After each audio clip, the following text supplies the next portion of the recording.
UP board class 7th mathematics का पहला अध्याय या इकाई 1 परिमेय संख्याओं पर आधारित है। अब यहाँ पर देखिए बेटा, परिमेय संख्याएं, इसके पहले हम लोगों ने क्या पढ़ा हुआ है उससे जोड़ते हुए परिमेय संख्याओं को समझने का प्रयास करेंगे और परिमेय संख्याओं को समझेंगे कि परिमेय संख्याएं क्या होती हैं। इस अध्याय का उद्देश्य क्या है? इस अध्याय का उद्देश्य है, सबसे पहले हमने समझना है कि परिमेय संख्याओं की आवश्यकता क्यों पड़ती है, क्या इसकी अवधारणा है, what is the concept behind rational number. फिर दूसरी बात, परिमेय संख्या को हम लोग परिभाषित करना सीखेंगे कि परिमेय संख्या कैसे परिभाषित होती है। फिर इसके पश्चात हम लोग देखेंगे कि धनात्मक परिमेय संख्याएं क्या होती हैं, ऋणात्मक परिमेय संख्याएं क्या होती हैं। फिर हम समझेंगे कि क्या सभी पूर्णांक परिमेय संख्याओं के रूप में व्यक्त किए जा सकते हैं कि नहीं किए जा सकते हैं। फिर इसके बाद समझेंगे कि भिन्न और परिमेय संख्याओं में क्या भिन्नता होती है या क्या अंतर होता है। इसके पश्चात हम लोग देखेंगे कि परिमेय संख्याओं का या परिमेय संख्याएं, समतुल्य परिमेय संख्याएं कब कहलाती हैं, और साथ ही साथ परिमेय संख्याओं का सरलतम रूप या परिमेय संख्याओं का मानक रूप क्या होगा। जैसे जैसे हमारा ज्ञान आगे बढ़ेगा तब हम देखेंगे कि किन्हीं दो पूर्णांकों के बीच में या किन्हीं दो परिमेय संख्याओं के बीच में हम किस प्रकार से दी गई परिमेय संख्याएं 6, 5, 4 या उससे अधिक परिमेय संख्याएं किस प्रकार से हम ज्ञात कर पाते हैं। इसी प्रकार से हम आगे देखेंगे कि परिमेय संख्याएं अगर दी गई हों तो उन परिमेय संख्याओं में कौन सी परिमेय संख्या बड़ी परिमेय संख्या है और कौन सी परिमेय संख्या छोटी परिमेय संख्या है, और इसके लिए क्या आवश्यक शर्त है। इतनी बातों का अध्ययन इस अध्याय में सबसे पहले देखिए, इसके पहले जो हम लोगों ने पढ़ा हुआ है संख्या के बारे में, संख्या पद्धति के बारे में थोड़ी बहुत जानकारी हमारी पहले से है। सबसे पहले हम जानते हैं कि प्राकृतिक संख्याएं क्या होती हैं या नेचुरल नंबर क्या होते हैं। तो गिनती की जो भी संख्याएं होती हैं, गिनती की संख्याओं को हम प्राकृतिक संख्या कहते हैं। Counting number are known as the natural number, और नेचुरल नंबर को n से प्रदर्शित करते हैं। यह 1, 2, 3, 4 अप टू इनफाइनाइट होता है, यह अनंत तक होता है। तो प्राकृतिक संख्या 1 से लेकर के और अनंत तक होती है। सबसे छोटी प्राकृतिक संख्या जो यहाँ पर प्रदर्शित हो रही है वह 1 है। इसके पश्चात यहाँ पर अब हम पूर्ण संख्या की बात करते हैं कि पूर्ण संख्या क्या है, जिसको हम होल नंबर कहते हैं और W से प्रदर्शित करते हैं।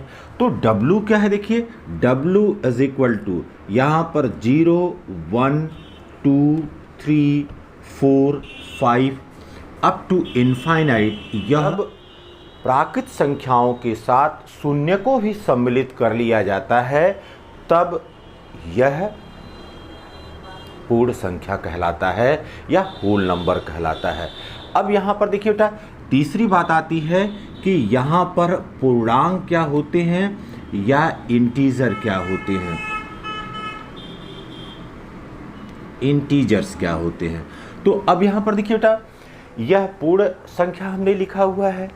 अब अगर इन पूर्ण संख्याओं के साथ प्राकृत संख्याओं के ऋणात्मक अंक भी लिख लिए जाएं, पूर्ण संख्याओं के साथ प्राकृत संख्याओं के ऋणात्मक अंक भी अगर लिख लिए जाते हैं या सम्मिलित कर लिए जाते हैं, तो ऐसी संख्याओं का समूह कहलाता है पूर्णांक, और इसको Z से प्रदर्शित करते हैं। यहाँ पर डैश डैश, इसके पहले बहुत सी संख्याएं हैं, -3, -2, -1, 0, 1, 2, 3, 4 एंड सो ऑन। तो आप देख रहे हैं कि यहाँ पर यह 0, 1, 2, 3, 4 यह पूर्ण संख्या है और इस पूर्ण संख्या के साथ ही हमने प्राकृतिक संख्याओं के ऋणात्मक अंक यहाँ पर ले लिए, -1, -2, -3, इधर -4, -5 और क्रमिक रूप से आप आगे बढ़ते जाएंगे। तो यहाँ पर यह क्या कहलाता है? यह ऋणात्मक पूर्णांक कहलाता है। यह ऋणात्मक पूर्णांक कहलाता है या नेगेटिव इंटीजर कहलाता है। और 1 से लेकर के और इधर आप जितना विस्तारित कर सकते हैं, यहाँ पर यह धनात्मक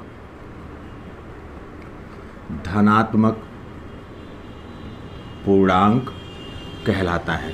और शून्य को क्या कहते हैं? शून्य को हम उदासीन पूर्णांक कहते हैं या न्यूट्रल इंटीजर कहते हैं। तो यह बातें किसी न किसी रूप में हमने इसके पहले की कक्षाओं में पढ़ा हुआ है। तब अब बात आती है कि आखिर हमको परिमेय संख्याओं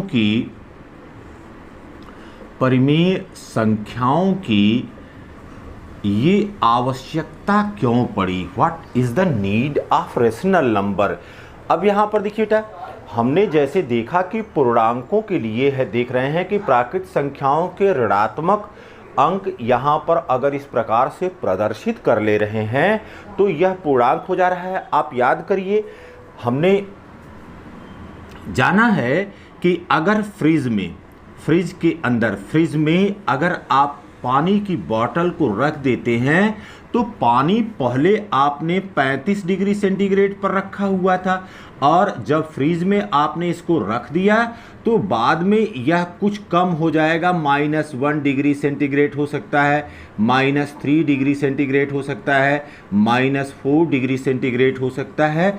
तो यहाँ पर यह 35 डिग्री सेंटीग्रेड पर पानी आपने रखा और यह पानी -1, -2, -3 या -4 डिग्री सेंटीग्रेड पर हो गया।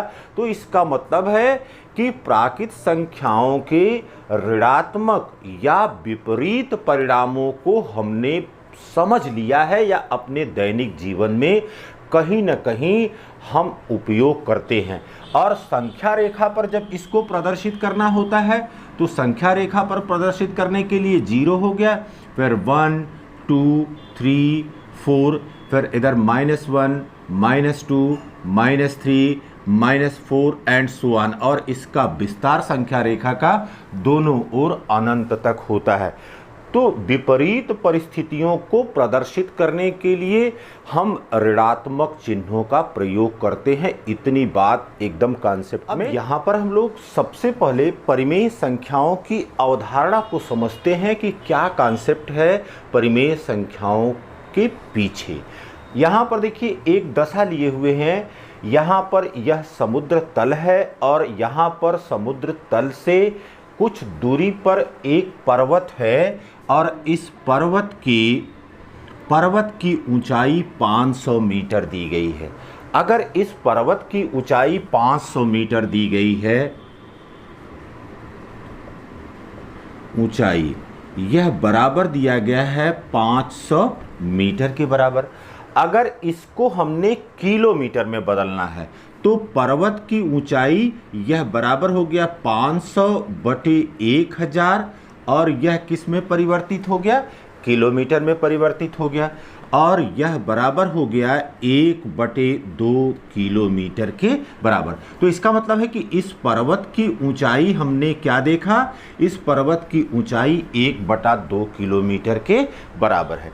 अब यहाँ पर जो समुद्र हमने लिया है, अगर इस समुद्र तल से इसके नीचे आप आ रहे हैं उतनी ही दूरी पर तो इसको -500 मीटर, क्योंकि ऊंचाई पर जाने के लिए हमने धनात्मक चिन्ह का प्रयोग किया। अब उसके विपरीत परिस्थिति में आने पर यहाँ पर अब गहराई के लिए हम -500 मीटर, ऊंचाई के लिए हमने प्लस चिन्ह का प्रयोग किया और गहराई के लिए क्या किया? गहराई के लिए हमने ऋण चिन्ह का प्रयोग किया। तो अब विपरीत परिस्थिति, विपरीत दशा में यहाँ पर गहराई के लिए यहाँ पर अगर h डैश लिख रहे हैं तो यह -500 मीटर है, या h dash is equal to -1/2 kilometre के बराबर। तो ऊंचाई के लिए हमने प्लस का प्रयोग किया और यहाँ पर गहराई के लिए हमने -1/2 का प्रयोग किया। तो इस दशा में हमको देख रहे हैं कि यहाँ पर अब ये जो संख्या 1/2 या -1/2 मिल रहा है, यह हमारा जो कॉन्सेप्ट है प्राकृत संख्याओं का, जो हमारा कॉन्सेप्ट है पूर्ण संख्याओं का, या हमारा कॉन्सेप्ट है पूर्णांकों का, उसमें से यह कोई संख्या नहीं है। मतलब उससे अलग हट करके एक संख्या हमको मिल रही है। फिर देखिए बाबू, जब हम एक चर में, दूसरी बात, एक चर में रैखिक समीकरण, इस एक चर में रैखिक समीकरण को हल करते हैं तो यहाँ पर भी हमको कभी कभी इस तरह की विपरीत परिस्थितियाँ मिलती हैं। जैसे अगर दिया गया है 3x is equal to 5, 3x equal to 5, this implies that x is equal to 5/3 या x इज इक्वल टू +5/3। तो x का मान हमको +5/3 के रूप में मिल सकता है। तो यह किस रूप में है? यह तो भिन्न के रूप में है, जिसमें अंश है और हर है, और यहाँ पर दोनों धनात्मक हैं। अब देखिए, इसी परिस्थिति को यहाँ पर 3x और इसको लिख दें +5 is equal to 0, 3x + 5 is equal to 0। This implies that 3x is equal to हो गया -5, 3x इक्वल टू -5 हो गया, इसलिए x इज इक्वल टू हो गया -5/3। अब यह भिन्न नहीं है, यह भिन्न नहीं है, क्योंकि भिन्न कभी भी ऋणात्मक नहीं होती है। तो एक दशा में हमको x का मान 5/3 मिल रहा है, दूसरी दशा में हमको x का मान -5/3 के रूप में मिल रहा है। यह न तो पूर्णांक है न तो भिन्न है। -5/3 न तो पूर्णांक है और न ही भिन्न है, तो यह किस प्रकार की संख्या है? इसी प्रकार से यहाँ पर +1/2 तो भिन्न के रूप में है, लेकिन -1/2 यह भिन्न के रूप में नहीं है। तो इसी ज्ञान को विस्तारित करने के लिए परिमेय संख्याओं की आवश्यकता हुई, और संख्या पद्धति में तब हम जाकर के परिमेय संख्याओं को भी ऐड करते हैं या उनका संयोग करते हैं, उसमें इसको सम्मिलित कर लेते हैं। यही इसके पीछे देखिए परिमेय संख्या क्या होती है या रेशनल नंबर क्या होता है? ऐसी संख्या जिसको P/Q के रूप में प्रदर्शित कर सकते हैं, जहां पर P और Q पूर्णांक हैं लेकिन Q का मान 0 नहीं है, ऐसी संख्याओं को हम परिमेय संख्याएं कहते हैं। R is equal to P/Q, P and Q are integer and Q is not equal to 0। यहाँ पर P और Q पूर्णांक हैं तथा Q का मान 0 नहीं होना चाहिए। आप यहाँ पर जैसे लिख सकते हैं 3/5, -3/5, -9/11, फिर +9/-11, 3/1, 2/1, 0/1, 0/2, 0/3। यह सभी संख्याएं जो यहाँ पर लिखी गई हैं, यह सभी संख्याएं यह P/Q के रूप की हैं, और यहाँ पर P and Q belongs to Z। P और Q यह पूर्णांकों से बिलोंग करता है या संबंधित है, तथा यहाँ पर Q का मान 0 नहीं है। आप कहीं पर भी देखें कि Q का मान 0 नहीं है, यहाँ पर P का मान 0 हो सकता है। अब यहाँ पर देखिए आप कुछ संख्याएं यहाँ पर जिनको हम सर्किल कर रहे हैं, यहाँ पर यह संख्या या यहाँ पर यह संख्या यह संख्या, यह सभी संख्याएं यहाँ पर भिन्नों के रूप में दिखाई दे रही हैं, लेकिन उसके अलावा भी बहुत सी यहाँ पर संख्याएं हैं जो भिन्नों के रूप में यहाँ पर जो उदाहरण लिखे गए हैं उन उदाहरणों में देखिए, जैसे 3/5, यहाँ पर 3/5 में p = 3 एंड q = 5 है। इसी प्रकार से 3/1 इसमें p = 3 और q = 1 है। अब देखिए बाबू, यहाँ पर अब यह किसके रूप में है? यह p/q के रूप में है, या कह लें कि यहाँ पर अंश और हर दिया गया है और अंश और हर का अनुपात। दूसरी सबसे महत्वपूर्ण बात जो यहाँ पर ध्यान रखना है वह यह रखना है कि प्रत्येक पूर्णांक एक परिमेय संख्या है, और यहाँ पर हमने पूर्णांकों को लिया हुआ है -3, -2, 1, 0, 1, 2, 3, 4, यह सभी जो है पूर्णांक हैं। अब -3 को हम कैसे लिख सकते हैं? -3 = -3/1। फिर देखिए बाबू, यहाँ पर 2 को कैसे लिख सकते हैं? यहाँ पर लिख सकते हैं 2 = 2/1। इसी प्रकार से 0 को लिख सकते हैं 0/1 = 0/2 = 0/3 एंड सो ऑन। अब यहाँ पर जितनी भी परिमेय संख्याएं या जितने भी पूर्णांक लिए गए, इन पूर्णांकों का रूप किसका है? यह p/q के रूप का है, और P और Q यह किससे संबंधित है? P और Q यह पूर्णांकों से संबंधित हैं, और Q का मान यहाँ पर शून्य नहीं है। प्रत्येक दशा में आप देख सकते हैं यहाँ पर P = -3, Q = 1 है एंड Q ≠ 0 है। यहाँ पर देखिए P = 0 है, Q = 1, 2, 3 कुछ भी हो सकता है एंड Q ≠ 0 है।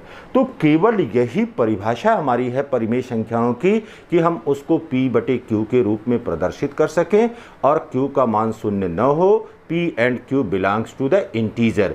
तो यहाँ पर अब देख रहे हैं कि प्रत्येक पूर्णांक एक परिमेय संख्या है, और यहाँ पर शून्य भी क्या है? शून्य भी एक परिमेय संख्या है। तो यहाँ से निष्कर्ष क्या निकल रहा है? यहाँ से पहली बात निकल रही है कि शून्य एक परिमेय संख्या है। यह पहली बात निकल करके आ रही है। दूसरी बात क्या निकल करके आ रही है? दूसरी बात यहाँ पर निकल करके आ रही है कि जो शून्य परिमेय संख्या है वह न तो धनात्मक है और न तो ऋणात्मक है।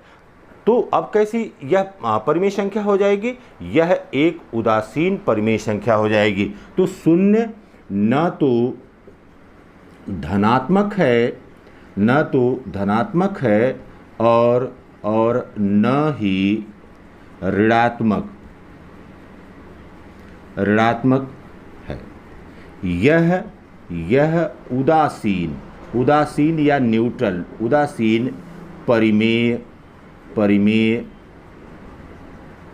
संख्या है। तो यह एक उदासीन परिमेय संख्या के रूप में होती है। इतनी। अब यहाँ पर देखिए धनात्मक परिमेय संख्या क्या होती है या पॉजिटिव रेशनल नंबर क्या होता है।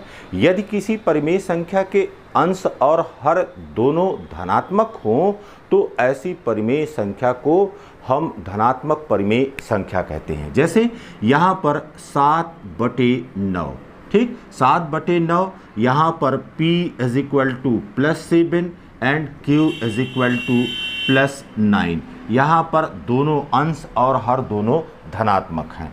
यह परिमेय संख्या हमारी कैसी हो गई? धनात्मक परिमेय संख्या हो गई। अगर इसी को लिखें -7/-9, तो -7/-9, देखिए माइनस से माइनस कट गया, यह भी कितने के बराबर हो गया? 7/9 के बराबर हो गया। तो अब यहाँ पर इस दशा में भी अंश और हर दोनों धनात्मक हैं। तो यदि हम लिखें कि x/y यह बराबर -x/-y अगर दिया गया है तो ऐसी परिमेय संख्या का क्या कहलाती है? यह धनात्मक परिमेय संख्या कहलाती है। तो इस प्रकार की जितनी भी संख्याएं होंगी जिनको x बटे वाई बराबर माइनस यक्स बटे माइनस वाई के रूप में प्रदर्शित कर सकते हैं, ऐसी परिमेय संख्याओं को हम धनात्मक परिमेय संख्या कहते हैं। अब दूसरी बात यहाँ पर जो ध्यान रखना है कि नेगेटिव रैशनल नंबर क्या होते हैं या ऋणात्मक परिमेय संख्याएं क्या होती हैं। तो ऋणात्मक परिमेय संख्याएं ऐसी संख्याएं होती हैं जिनमें अंश अथवा हर में से कोई एक ऋणात्मक संख्या होती है, तब ऐसी परिमेय संख्याओं को हम ऋणात्मक परिमेय संख्या कहते हैं। जैसे यहाँ पर लिया गया -3/11। अब यहाँ पर देखिए P is equal to -3 and Q is equal to 11।